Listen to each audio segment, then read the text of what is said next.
Here is a standard white looking garage door button. These were most commonly used by Stanley and Alistair, but this particular button is attached to this Stanley. I believe it's the original button because it's the button I got with this machine. Now, this machine was made after 1994 since it does have safety sensors, and I didn't know they were making this style of button with the black lettering that late, so quite surprised to see that. Tube rail, I actually have it set a bit where it pushes the door down a bit more because I'm having issues with the top panel bowing. This isn't the correct garage door opener to have on this door just due to how cheap and flimsy it is, but has the standard barrel handle on it that a lot of genies and stuff use, and what's left of the tag. It's kind of cool to see the tag. I've never seen a tag on one of these before. Plastic traveler. This was originally on a 8-foot door, so I removed one of the tube sections. And I've reused a chain off of a different Stanley. There's the case. It's like a gray color, grayish brown. There is the sticker. Has the antenna sticking out the bottom. This one just has a standard light socket on it. I believe they called this one the Standard, and then the model that had the double light with the plastic grate over it, they called that the Premier. Now, correct me if I'm wrong, I don't know too much about it. Ugh, let's see if we can get a date off of the back of this thing. If not, crap, I don't want to step on that. Oh. Focus, you dingus. 1998, I'm gonna guess, since it says 98111.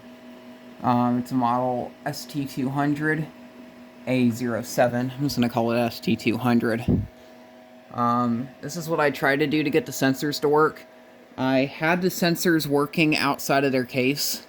How it works is a single set of wires goes to this, which is the receiver, and then coming out of the receiver goes over there and to the transmitter. And all the transmitter is in this particular unit is it's just a IR DEL, and it just blasts that DEL over to this.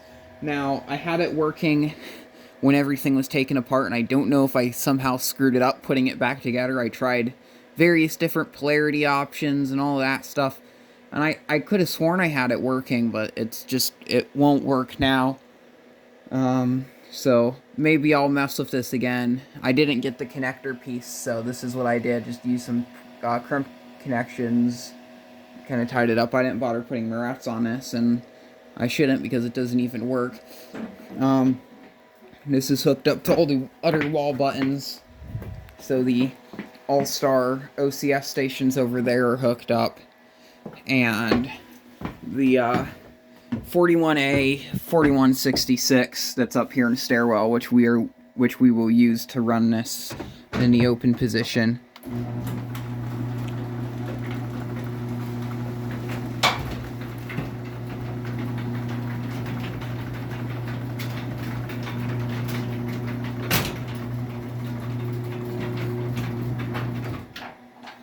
I will close the door now.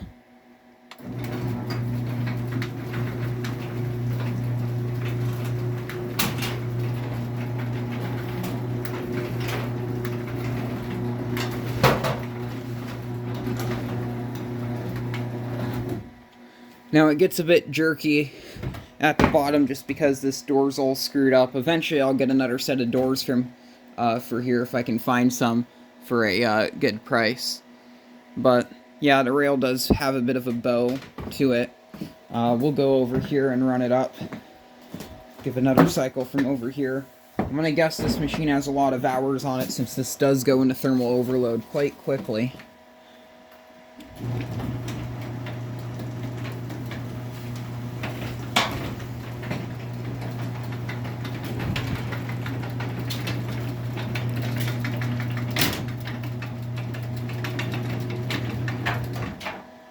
There it is in the open position. Now, something I find interesting is As of right now, this unit is quieter than my belt drive. It is a Craftsman belt drive. And as of right now, I'm having an issue. And I believe it's just old age, but this front cover cracked here along the bottom. So there's some space between there, and because of that, it just vibrates really bad. So when I operate this door, ouch. Yeah, the garage is very cluttered right now. I got the All-Star on the ground right now, too. But when I operate this one, you can just hear how much louder this is.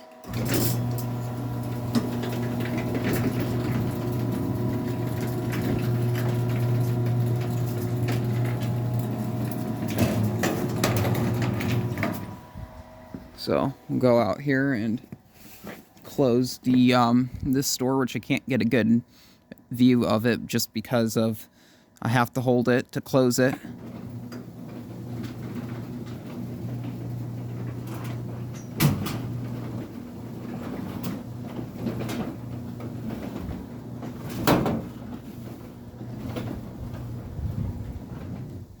We will open it back up.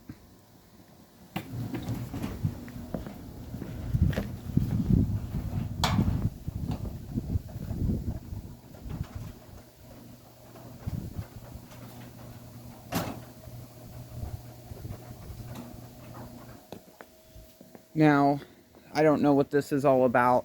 I never had this problem last year until now, but whenever I operate one of these garage doors or turn on a space heater or something, this light will turn off and wait a bit to restart. So I'm not sure if it's power surges or something. At least that's what I was told from someone. I'm going to try replacing the light with a mercury vapor fixture and see if that fixes it, because the 175 watt mercury vapor light over here on the shed, which is on the same circuit, doesn't have that issue whenever one of the garage doors operates. So just come over here and I will I'll run that Craftsman down so you can hear the difference. And disregard the loud screech it makes, I don't know what's causing that.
As you can see, the Stanley runs a bit slower than the Craftsman, which it's kind of cool.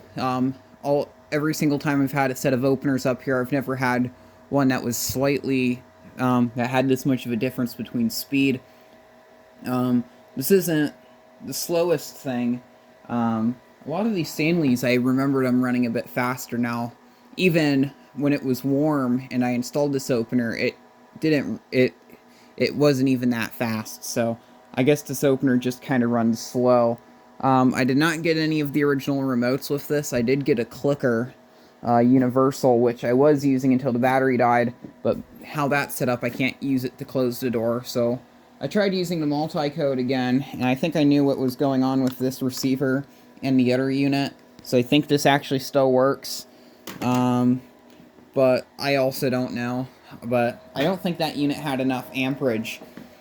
Someone else was able to get this to get one of these to work with a multi-code, but part of the reason why I actually put this up is because it has a remote with it, and I was hoping that the safety sensors would work and I wouldn't have to hold the button to close it. So, I'll probably put the Genie screw drive back up in the next week or so, or maybe another Chamberlain unit, I'm not sure. There's a unit on Marketplace I might pick up too. I'm not sure if I want to get that or not, just because I'm not sure if it will be the most reliable thing out here since it's a screw drive. When I had the Genie screw drive on that door, I actually had to remove it because when it would get below no temperature, I was unable to open the door because the grease would literally harden up in the screw rail and the thing wouldn't move at all. And it's kind of an odd failure mode with those. I've heard from other people it's happened before with those Genie screw drives, but it's not a common issue. I also want to replace this with a different machine at some point. This one's just made out of spare parts. If anyone wants to see a video on this, I can make a video of it at some point. I had an issue with the other Craftsman that was here before, and that's the reason why this was installed. So, thank you very much for watching, and keep the breeze.